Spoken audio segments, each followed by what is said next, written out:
Ok, c'est bon ça filme? Bizarre, ma caméra s'est coupée juste avant. Bonjour à tous, bienvenue dans l'épisode 23 sur 365, un épisode par jour, journal d'un zoomer. Aujourd'hui nous sommes à Arras, toujours dans cette magnifique ville. J'aime bien le beau, voilà, j'adore le beau, j'aime bien tout ce qui est magnifique. Donc j'ai besoin de venir ici régulièrement pour apprécier la vue. Bref, dans cet épisode, on va parler des choses que j'aurais aimé savoir à 18 ans. Bon, après voilà, je suis encore jeune, j'en ai 25 très bientôt. Mais quand même, ça fait un petit moment et là, je pense que je suis légitime à dire quelles sont les choses que j'aurais aimé savoir à 18 ans. Et il y a une différence importante entre du moi à 18 ans et moi à 25 ans. Pour la simple et bonne raison que je sais ça parce que j'ai tenu un journal pendant des années. Voilà, je ne vous dis pas tout. J'ai tenu un journal où je marquais un peu tout ce qui me venait par la tête, les trucs qui m'énervaient, les trucs que j'aimerais bien améliorer chez moi, les trucs que, voilà, afin de s'élever, quoi. Et j'ai noté ces choses pendant, ouais, ça fait un bout de temps, quoi. Et je me suis dit, cette fois-ci, il faut absolument que je fasse tout, voilà. Bon, bref, et du coup, j'ai réussi à tenir ce journal. Encore aujourd'hui, j'ai encore noté des trucs. Donc je suis très fier de moi. J'ai réussi à tenir un journal pendant des années sans... Enfin voilà, je venais quand je voulais, je mettais une note, je partais, il n'y avait pas d'obligation particulière. Bref, à 18 ans, j'étais fougueux. À 18 ans, j'étais ambitieux. À 18 ans, je ne tenais pas forcément ma langue dans ma poche. Premier point que j'aurais aimé me dire à moi du passé, ça serait... laisse faire, laisse couler. Tous ceux qui ne sont pas du même avis que toi, ne perds pas ton temps avec eux. Entre guillemets, c'est des causes perdues. Ne perds pas ton temps, ça sert à rien. De toute manière, la plupart du temps, ils se sont fait une raison. La plupart du temps, en fait, ils râlent pour dire de râler. En fait, ils veulent pas changer les choses. Donc, ne perds pas ton temps avec eux. Ça sert à rien. Tu perds trop de temps. Je me souviens d'un type qui au boulot faisait que se plaindre. Il se plaignait tout le temps. Il était toujours en train de se plaindre. Je lui dis t'as qu'à faire ça, t'as qu'à faire ça. Voilà, je suis un peu gros, il faudrait que je maigrisse. Je dis t'as qu'à faire du sport, t'as qu'à faire ça. Et en fait, il disait ah ouais, c'est vrai, je devrais faire ça. Et il faisait jamais en sorte que ça change. Et il était désagréable comme pas possible. Et tu pouvais rien faire avec lui. Tu pouvais rien faire avec lui.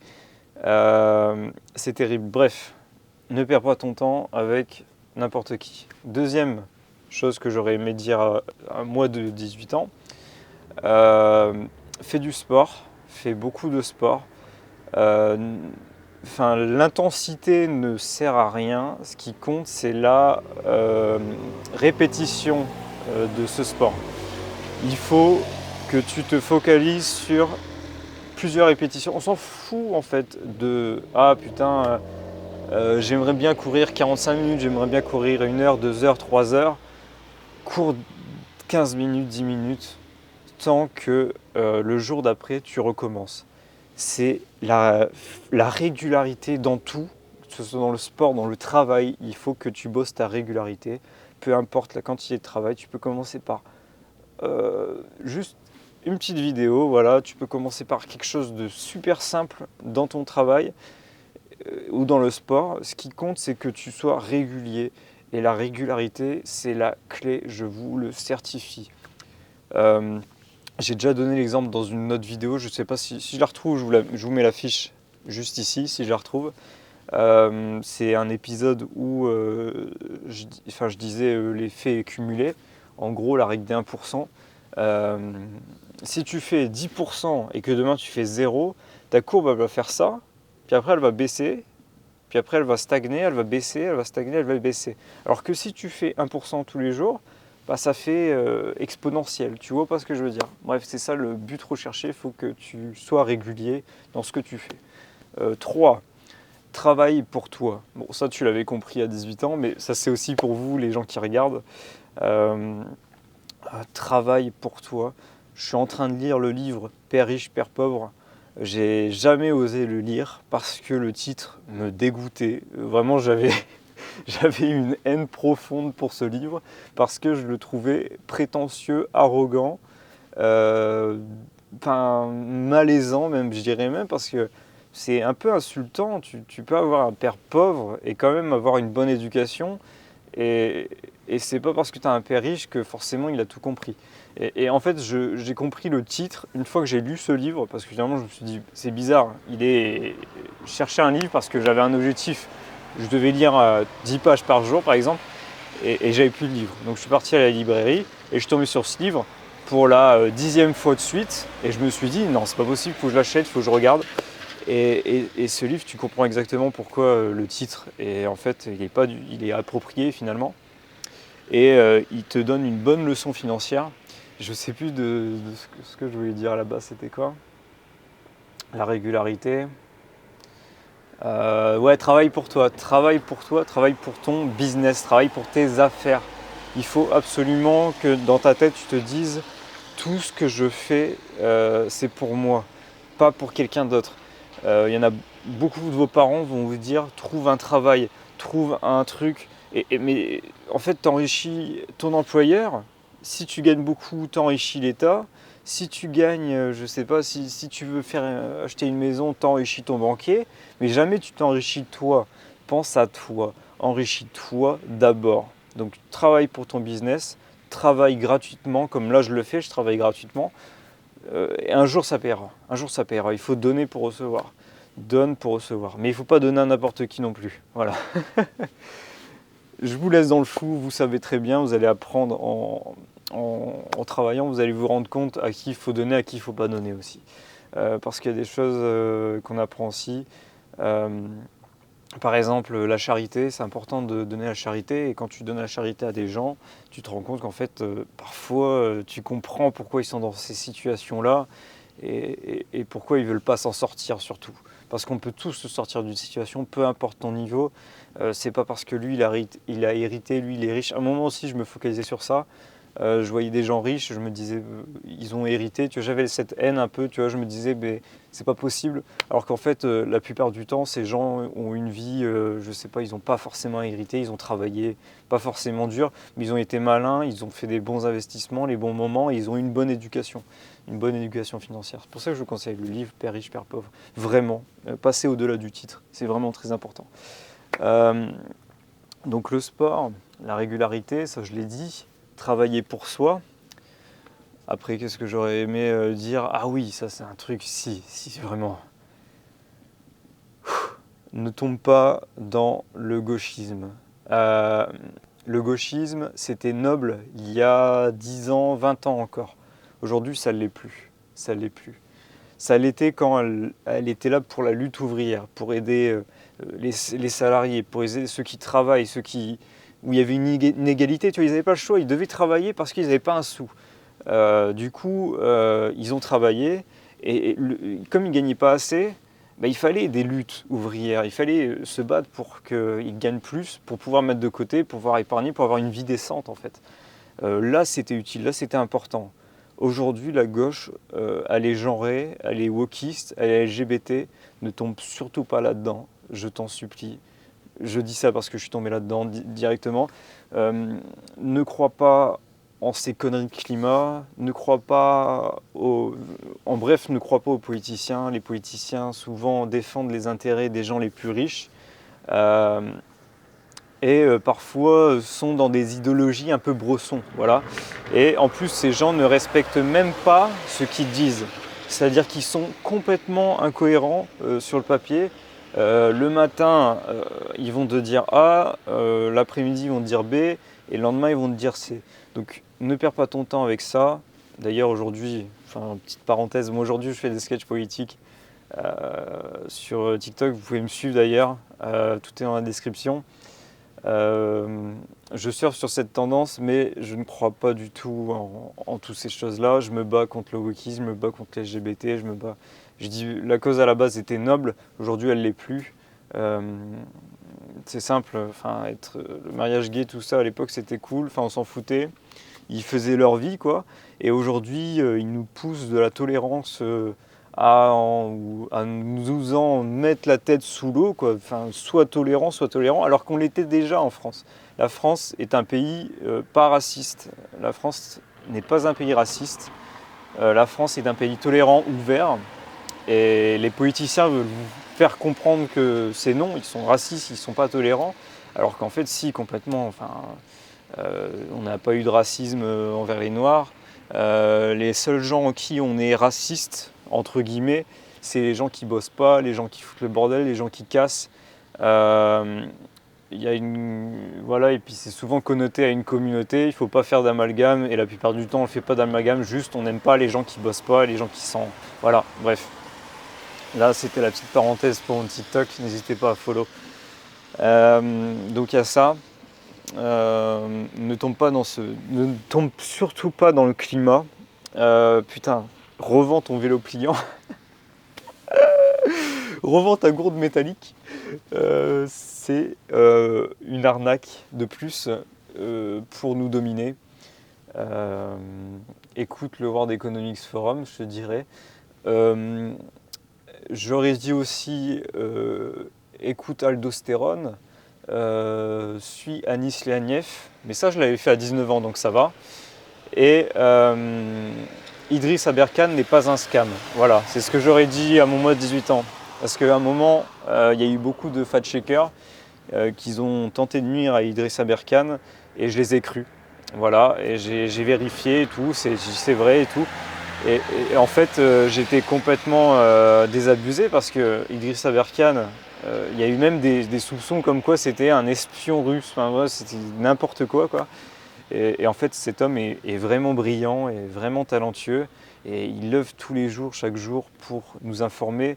Sa vidéo récemment que j'ai vue là, sur la guerre, sur la Troisième Guerre, sur comment la Russie a infiltré par le biais d'un pipeline pour surprendre les Ukrainiens. Enfin, voilà, il n'y a que lui qui m'apprend ces choses-là. Et bon, après, c'était dans les médias, ça s'est su, mais pas à ce niveau d'information-là. Donc, Idriss Aberkan n'est pas un scam, voilà. Bref, ne sommes pas dans le climat, ne sommes surtout pas dans le climat. Le CO2 ne pollue pas. Ben voilà, tu le sais maintenant, le CO2 ne pollue pas. La pollution, par contre, ça pollue, hein, vraiment, les plastiques par terre, tout ça. Mais bon, ça, on n'en parle pas parce que... Voilà, le CO2, c'est taxable. Le plastique par terre, ah si, on peut le taxer. En fait, il faudrait trouver un moyen. Tout ce qui est taxable, tout ce qui est possiblement taxable, il y a une emprise, il y a un truc. Et ne te fais pas avoir par la carotte. Le meilleur exemple, quand les radars ont été installés, on avait été dit que c'était pour la sécurité dans les virages dangereux, en gros. Et puis en fait, non, c'était juste pour trouver un peu plus d'argent, toujours voler plus d'argent en fait. Ensuite, la bureaucratie tue. Ça aussi, ça tu dois le savoir. Tout ce qui est politique en fait, généralement, c'est de la merde. Voilà, c'est de la merde. Perds pas ton temps avec ça. Habille-toi bien, ça c'est important, ça c'est primordial. C'est pas parce que tu portes une chemise que tu es coincé. Au contraire, bien s'habiller, ça fait, tu respectes les autres en fait. En bien t'habillant, en portant une cravate, c'est respectueux. Déjà, t'es plus respecté, t'es plus... quand tu portes un costume en société, tu es vu comme quelqu'un d'important, alors que tu ne es pas forcément, hein. Mais tu prends ton temps pour bien t'habiller, donc tu respectes les autres, tu portes une cravate, tu portes un costume. Voilà, tu es pris en considération, tu es pris comme un adulte en tout cas. Donc habille-toi bien, voilà, chemise, cravate, tu vas kiffer mon frérot, t'inquiète pas. Et le jour où tu auras un peu plus d'argent, tu te feras plaisir, voilà. Mais pour l'instant, voilà, ok. Ensuite, une autre chose. Lis le livre Père riche, Père pauvre, ça aussi. En vrai, tout est dedans la plupart du temps. Lis les 48 lois du pouvoir, même si ne t'attarde pas trop dessus. Voilà, c'est pas non plus. C'est un livre important à lire, mais quand même, enfin voilà, pas terrible quoi. C'est pas non plus le livre de l'année. Rapproche-toi de la spiritualité. Tu vas devenir un homme comme ça en fait. Les gens se sont éloignés de la religion parce que il y a eu du discrédit en fait dans les médias. On se moquait beaucoup du catholicisme. Enfin voilà, on se moquait beaucoup de la religion, alors qu'en fait elle rassemble les hommes. Tout ce qui rassemble les hommes sera critiqué. La famille, la religion, le couple, faire des enfants, tout ce qui peut te rendre heureux sera discrédité et tout ce qui peut te rendre en esclavage sera mis en avant. Il faut que tu saches ça. Donc ne te fais pas avoir par la première information que tu as. Vérifie toujours tes propos. Et n'oublie pas, toute information à son contraire. Donc ne te satisfais pas d'un seul média pour t'informer. Et regarde qui est-ce qui paye aussi. Parce que si tu t'informes sur Le Point et tu t'informes sur BFM TV, bah, c'est les mêmes milliardaires. Donc en fait, tu ne sauras pas. Par contre, si tu t'informes sur X et que tu t'informes sur Le Point ou BFM TV, bah là, tu as différentes positions parce que X, c'est un média indépendant détenu par Musk.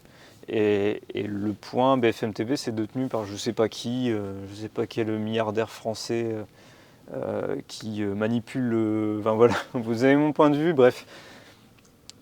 Écoute aussi les gens qui ont beaucoup à perdre. Il y a des gens qui ont beaucoup à perdre en s'exprimant. Par exemple, moi j'ai beaucoup à perdre en m'exprimant là parce que, entre guillemets, je dis tout ce qui peut me coûter un petit peu la vie.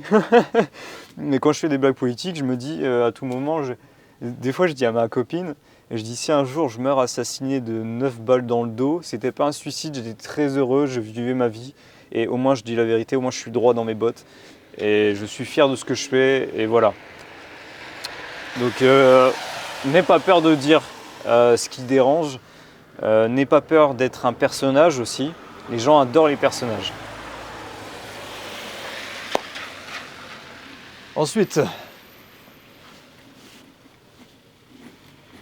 fais-toi de l'argent, fais un max de fric. Fais de l'argent. Fais de l'argent. Il faut qu'absolument tes dépenses soient inférieures à ce que tu gagnes. Toujours. Il faut que ton argent travaille pour toi. Et pour ça, il faut que tu gagnes plus que tu ne dépenses. Ne vis pas à crédit, surtout pas de crédit. Mais ça, tu l'avais compris à 18 ans. Tu le savais à 18 ans qu'il ne fallait pas prendre de crédit. Tu as pris un crédit pour ton iPhone, tu as détesté. Voilà, c'était 3 mois, et ben c'était insupportable. Il y a beaucoup de voitures qui passent, ça me saoule. Les gens, dès qu'il pleut, ils se déplacent en voiture. Ça m'énerve, tu vois. Une chose que je voulais dire aussi à mon moi, c'est bah il pleut, c'est pas grave. Prends un parapluie, prends un manteau, prends une capuche, va marcher. Il faut que tu fasses ton sport aussi, peu importe le jour, peu importe le temps, peu importe la météo. Voilà, c'est important. Il y a un proverbe néerlandais qui dit rendez-vous à telle heure, peu importe la météo. Je ne sais plus exactement ce que c'est, mais c'est rendez-vous à 18h, peu importe le temps. Je n'ai pas le proverbe, je l'ai pas en version néerlandaise si tu veux savoir, mais ce proverbe existe. Fais tes choses, peu importe le temps, peu importe les conditions dans lesquelles tu fais. Ensuite, si, un truc que je voudrais dire quand même, qui est très important. Les amis. N'aie pas peur de quitter tes amis qui sont toxiques. N'aie pas peur de quitter les amis qui te sont néfastes, qui te rappellent ton toi d'il y a X années qui était une merde. N'aie pas peur de ça. Fais-toi des nouveaux amis, fréquente des gens qui t'élèvent, vire les gens qui te rabaissent, vire les gens qui te tirent vers le bas, vire les gens négatifs, vire les gens... bref, on va dire, gagne les gens qui sont dans ton cœur, garde les gens qui sont dans ton cœur. Rapproche-toi de ceux qui t'élèvent, ceux qui te donnent du positif, ceux qui t'apprennent des choses. Ne sois pas trop dur avec eux non plus. Si par exemple tu veux te débarrasser d'un pote, juste ghost-le, quoi. Ne commence pas à l'insulter ou à lui dire ses 4 vérités. Juste quitte ça, quitte-le et va vers autre chose, quoi. Ça. Après, qu'est-ce que j'aurais dit? Je repense à mon mois de 18 ans. Ouais, t'énerve pas, hein. Gère tes émotions. Gère tes émotions. Les émotions, gère-les. Gère-les. Si t'es pas content, si t'es pas d'accord, intellectualise. Ah ouais, ok. Et au lieu de dire non, je suis pas d'accord, et le mec en face va se brusquer et va pas oser en dire plus, demande-lui pourquoi il pense comme ça. Ensuite, tu peux avancer tes arguments en disant ah ouais, moi, tu vois, j'aurais dit que ça parce que ça, tu vois. Et toi, tu dis que c'est ça. Ouais, parce que ça. Pose des questions, intéresse-toi, cherche-les, essaye de comprendre pourquoi ils pensent différemment. Voilà. Beaucoup de voitures, mais il n'y a personne à pied. Ça, c'est terrible. Par contre, il y a des coureurs. Tu vois, là, quand il y a des sportifs, ça va, c'est bien. Puis voilà, rapproche-toi de la religion, hein. Rapproche-toi de la religion, c'est la meilleure chose qui pourrait t'arriver. Deviens meilleur, ça je sais que tu le cherches en toi, tu le cherches tous les jours, donc ça j'ai pas besoin de le dire. Ensuite, ouais, gagne plus d'argent que t'en dépenses, forcément.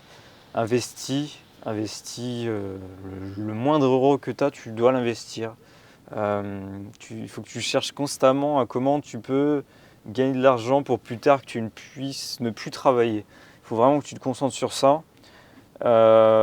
Si tu gagnes 3000 euros, ne dépense pas 3000 euros, garde ton mode de vie d'avant, garde un mode de vie simple. Mets tout ton argent en investissement dans le bitcoin, dans les crypto-monnaies. Je te recommande surtout pas Ether. Si s'il y a un truc que je devrais dire à un moment du passé, ne mise surtout pas sur Ether. Je rigole, bien évidemment. J'espère qu'un jour, Ether sera à 10 000 euros. J'ai aucun doute sur ça, à savoir quand. Bon, voilà, là il est à 2000. On va dire qu'on est habitué. On est habitué à ça, d'être déçu avec Ethereum. Voilà, Solana aussi, investis sur Solana. Après, qu'est-ce que je pourrais te dire? N'écoute pas les médias traditionnels, surtout pas. Tu vas perdre ton temps. Fais-toi tes propres idées, fais-toi ton propre avis. Toujours. Ah, travail. Travail. N'intellectualise pas tout le temps. Passe à l'action. Fais les choses. Et tu verras, c'est pas si dur. C'est pas si dur. C'est bien de lire, c'est bien d'apprendre des choses, mais travaille, passe à l'action. Ça, c'est un truc que j'avais tendance à ne pas faire. C'est que, je vais faire comme ça. Et puis j'imaginais, je dis, ah ouais, mais imagine, ça marche pas. Ah, il faudrait que je fasse ça. Et ça pendant des heures, des semaines. D'ailleurs, les voies parasites, pareil, tu les enlèves. Toutes les pensées où tu t'imagines devenir quelqu'un, tu t'imagines en pleine interview, ça tu vires, passe à l'action, travaille pour que ce que tu dis, faire une interview, ça se réalise vraiment, quoi. Tu vois pas ce que je veux dire. Après tu peux rêver, hein, mais pas longtemps. Ne rêve pas trop longtemps parce que le but c'est de rêver en vrai. Il faut que tu fasses toutes les choses que tu rêves en vrai. Par exemple, si tu as envie de te mettre à la boxe, inscris-toi à la boxe. Si tu trouves, je sais pas, stylé de faire du, je sais pas, du rugby, fais du rugby. Fais tout ce que tu kiffes et ne t'attarde pas trop à ce que les gens pensent parce que les gens ont tendance à aimer le confort, ils aiment bien aussi juger les autres et quand ils se moquent des autres, c'est parce qu'eux-mêmes n'ont pas le courage de faire ce que tu es en train de faire. Voilà. Bref, je crois avoir tout dit. Je réfléchis. Là, ça fait 24 minutes de vidéo, c'est quand même pas mal. C'était très intéressant. Et puis après, voilà, ouais. En fait, tout ce que je t'ai dit là, toutes les bonnes choses aussi vont venir, qui vont découler de ça, tu vois. Si tu te rapproches de la religion, forcément la famille, tu vas comprendre que c'est important. Fonder une famille, fonder un foyer. Et t'es pas plus intelligent qu'un autre aussi. T'es pas plus intelligent qu'un autre. Il faut toujours se dire on est tous différents, qu'on a tous quelque chose à apporter. T'es pas plus intelligent qu'un autre. Et si tu le penses, ne le dis pas, surtout pas. Je pense avoir tout dit et j'espère ne rien avoir oublié. Si j'ai oublié des choses, en tout cas, je le mettrai dans la description ou en commentaire. Voilà. Merci d'avoir regardé cette vidéo. Je vous aime, plein d'amour. J'espère que vous avez kiffé. Abonne-toi, like. N'oublie pas, le principe de ce vlog, c'est une vidéo par jour pendant 1 an. On va rentrer tout doucement et puis on va aller manger. Voilà. Merci à tous. Abonne-toi, like, partage. Ciao!